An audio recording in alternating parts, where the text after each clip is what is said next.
Salatu wassalamu ala rasulillah wa ala alihi wa ashabihi wa man tabi'ahum bi ihsan ila yaumil qiyamah, amma ba'du. Kita lanjutkan pelajaran yang ke-10, tafsir surat Al-Qalam ayat 33 sampai 43, ayat di mana Allah Subhanahu wa taala menyebutkan balasan bagi atau akhir kesudahan bagi orang-orang yang bertakwa. Dan tidak ada persamaan antara orang yang bertakwa, seorang muslim yang bersyukur, dengan seorang yang kafir yang berdosa. Tidak sama. Allah Subhanahu wa taala menyebutkan bantahan kepada orang-orang musyrik dalam pengakuan mereka jika hari kiamat ada, maka mereka akan mendapatkan bagian yang besar dari kenikmatan. Nah, Allah Subhanahu wa taala berfirman, a'udzubillahi minasyaitonirrajim. Innalil muttaqina 'inda rabbihim jannatin na'im.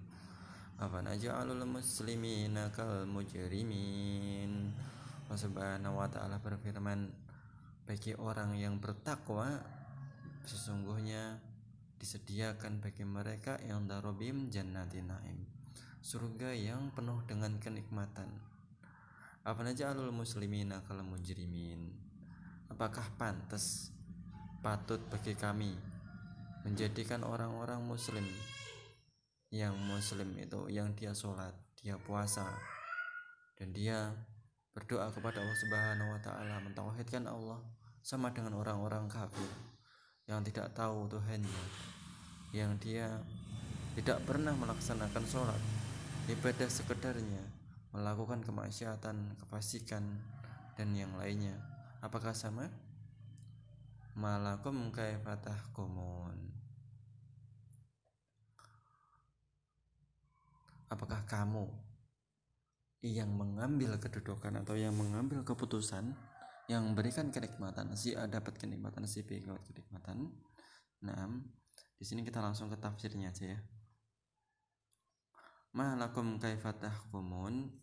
Allah Subhanahu wa taala berfirman, Allah mengingkari kepada mereka atas hukum mereka ini dengan firman-Nya.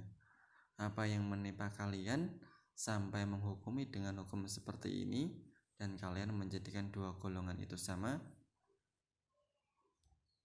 Am lakum kitabun fihi tadrusun innalakum fihi lama takhayyarun. Orang-orang musyrik itu dengan menyamakan orang Islam dengan orang kafir, memiliki kitab yang turun dari Allah yang kalian saling mengingatkan. Nah, mereka orang-orang kafir tersebut juga mempunyai kitab, tetapi mereka keduanya, muslimin maupun orang kafir mereka memilih-milih. Yang mereka sukai mereka baca atau mereka amalkan, yang tidak mereka sukai maka mereka selewengkan, mereka ubah. Maka kalau kita lihat dalam kitab-kitab Injil sekarang ada banyak versi. Taurat juga banyak versi, tidak ada yang murni. Kenapa? Direvisi sendiri sama kaumnya, sama orang-orang Nasrani itu direvisi sendiri, dibuat sesuai hawa nafsu mereka.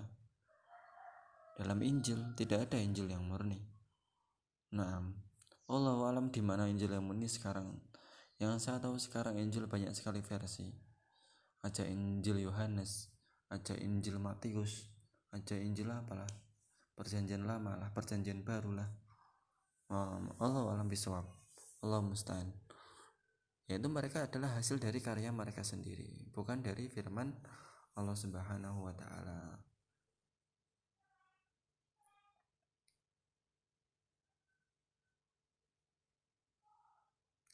Innalakum fihi lama takhayyarun am lakum aymanun alaina balighatun ila yaumil qiyamati innalakum lama tahkumun.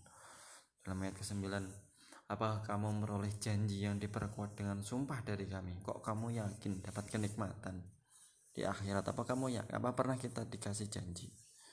Pernah kita atau kami atau Allah Subhanahu wa taala memberikan janji kepadamu yang telah berlaku sampai hari kiamat. Sungguh kamu benar-benar dapat mengambil keputusan sekehendakmu. Kok kamu bisa yakin seperti itu, bahwa nanti orang-orang kafir golonganmu itu mendapatkan nikmat, sedangkan kamu tidak mempunyai perjanjian dengan Allah Subhanahu wa Ta'ala? Perjanjian apa yang pernah kita buat? Nah, seperti itu. Allah menanyakan, kok bisa orang kafir itu ngomong kayak gitu? Apakah sudah ada perjanjian sebelumnya? Atau hanya sehingga kamu bisa sekehendakmu? Kok iso kamu berpendapat seperti itu? Salhum ayyuhum bidzalika za'im. Maka tanyakanlah kepada mereka, siapa di antara mereka itu yang bertanggung jawab atas keputusan tersebut. Saya ngomong mau siapa? Am lahum syuraka'u falyatu bi syurakaihim in kanu shodiqin. Tanyakan kepada mereka, siapa tadi yang bertanggung jawab atas kalimat tadi? Apakah mereka punya sekutu-sekutu? Maka hendaknya mereka mendatangkan sekutu-sekutu jika mereka adalah orang-orang yang benar. Nah, kalau mereka benar, apakah mereka punya channel-channel? Cobalah. Kalau punya channel-channel yang lain, coba datangkan siapa yang bertanggung jawab atas perkataanmu ini. Perkataan bahwasanya orang-orang kafir akan tetap mendapatkan bagian dari kenikmatan dari orang-orang muslim ketika di hari kiamat nanti.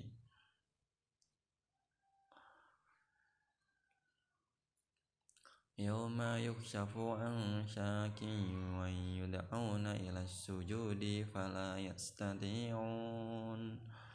Ketika hari di mana betis disingkap, mereka dipanggil orang-orang kafir itu, bertanggung-jawaban. Siapa kamu bisa ngomong seperti itu? Siapa yang apa kita punya perjanjian sebelumnya? Siapakah? Apa kamu punya channel-channel atau punya rekan-rekan yang bertanggung jawab atas omonganmu? Hari di mana mereka dipanggil, betis-betis mereka disingkap dan mereka dipanggil untuk bersujud kepada Allah. Fala yastati'un. Maka mereka tidak kuasa lagi untuk bersujud, karena mereka di dunia tidak pernah bersujud. Allah Subhanahu wa Ta'ala buat mereka tidak bisa bersujud ketika pada hari itu semua orang bersujud. Naam. Khasyiatan absaruhum tarhaquhum lillah. Dalam keadaan pandangan mereka itu khasyiatan absaruhum, tunduk ke bawah, takut. Tarhaquhum lillah, mereka hina.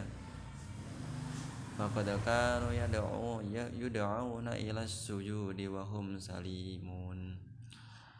Waqad kanu yad'auna ila sujudi wa hum salimun. Ketika mereka dulu di dunia, mereka itu dipanggil, diseru, didakwai oleh Nabi Muhammad, didakwai oleh para ustadz, didakwai oleh para alim ulama untuk sujud, untuk menyembah Allah.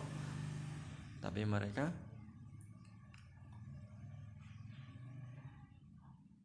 tidak mau, padahal mereka itu dalam keadaan salimun, ya enak, nikmat, tapi untuk sujud gak mau. Nah, maka Allah Subhanahu wa Ta'ala balas apa yang telah mereka lakukan. Rasulullah SAW dalam sabdanya, Allah menyingkap betisnya, maka sujudlah kepadanya setiap orang-orang yang beriman dari laki dan perempuan. Dan tinggallah orang-orang yang dahulu sujud di dunia karena riya dan mencari popularitas, maka dia berusaha untuk sujud, tetapi dia tidak bisa. Orang-orang kafir dipanggil untuk sujud, mereka sangat membutuhkan, tunduk dengan kehinaan, tapi mereka tidak mampu. Orang-orang kafir di dunia dituntut untuk berdiri menegakkan sholat, namun mereka tidak mematuhinya. Akhirnya ketika di akhirat mereka juga tidak bisa bersujud kepada Allah Subhanahu wa Ta'ala. Faedah dan kesimpulan.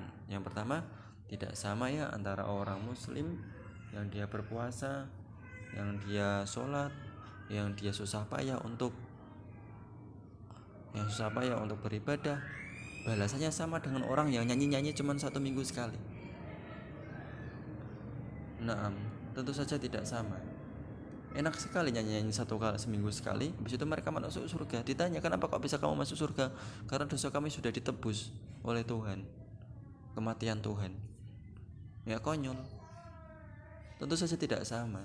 Akal sehat pasti tidak bisa menerima orang yang menahan hawa nafsunya, orang yang bangun pagi, sholat subuh, terus kemudian mereka menjaga dirinya dari makan makanan haram, sama dengan orang yang ibadahnya cuma nyanyi tok seminggu sekali, habis itu mereka bebas, mau bangun siang terserah, mau makan apa terserah. Tentu saja ini secara akal sehat tentu saja tidak sama. Yang kedua, orang kafir pada para pemilik pengakuan yang batil menyangka bahwa mereka di atas kebenaran, padahal tidak. Mereka menyangka, kita tahu saja mereka, kita tanya orang Nasrani, mereka berkeyakinan semuanya masuk surga karena dosanya telah ditebus oleh Tuhan, kematian Tuhan. Itu perkataan yang termasuk dalam ayat ini, pernyataan yang dusta. Nah, yang ketiga, al jaza' min jinsil amal. Ketika seorang itu disuruh sujud tidak mau, maka di akhirat mereka juga tidak mampu untuk bersujud. Na'am, aqulu qouli hadza subhanakallahumma wa bihamdika asyhadu an la ilaha illa anta astaghfiruka wa atubu ilaik. Assalamualaikum warahmatullahi wabarakatuh.